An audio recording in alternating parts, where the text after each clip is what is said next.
మన తెలంగాణోళ్ళకి ఓడిబియ్యం అంటే తెలియనోళ్ళు ఉండరు అసలు. తెలీదా? అయితే ఈ వీడియో చూడండి. ఎవరికి పోస్తారు, ఎలా పోస్తారు, ఈ డౌట్ మీలో ఉందా?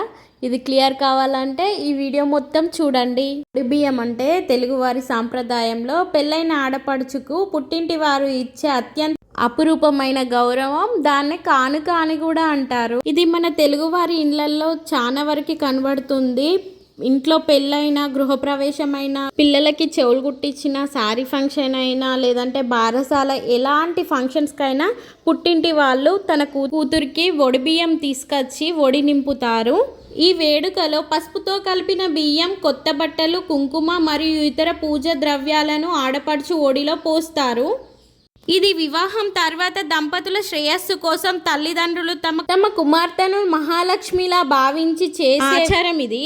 చేయడం వల్ల పుట్టింటికి ఉన్న కీర్తి పోకుండా నా కూతురు సంతోషాలతో సుమంగలిగా ఎల్లప్పుడూ ఉండాలి అని పుట్టింటి వాళ్ళు పొడి బియ్యం పోస్తారు. ఇది ఎక్కడ అంటే మా పిన్ని వాళ్ళు మా చెల్లెకి శారీ ఫంక్షన్ చేస్తే వాళ్ళ అమ్మమ్మ వాళ్ళు తీసుకొచ్చారు. మా పిన్నికి ఒడి బియ్యం పోస్తానంటే మేమందరం కలిసి ఒడి బియ్యం కలుపుతున్నాము. వాళ్ళు బియ్యం తీసుకొచ్చారు. ఆ బియ్యంలో పసుపు, నెయ్యి వేసి మేము మొత్తం కలిసేలా తెల్లగా ఉన్న బియ్యం కాస్త పచ్చ కలర్కి అయ్యేలా కలపాలి. ఒక 9 మెంబర్స్ కలిసి కలిపాము.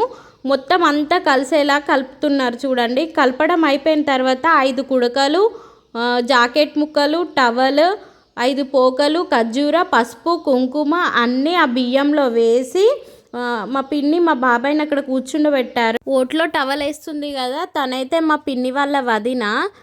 మా పిన్నికి నాన్న లేరు. సో వాళ్ళ అన్న వదిన వాళ్ళిద్దరే తనకి ఓడి నింపుతున్నారు. ఇటు సైడ్ ఉందేమో వాళ్ళ అక్క.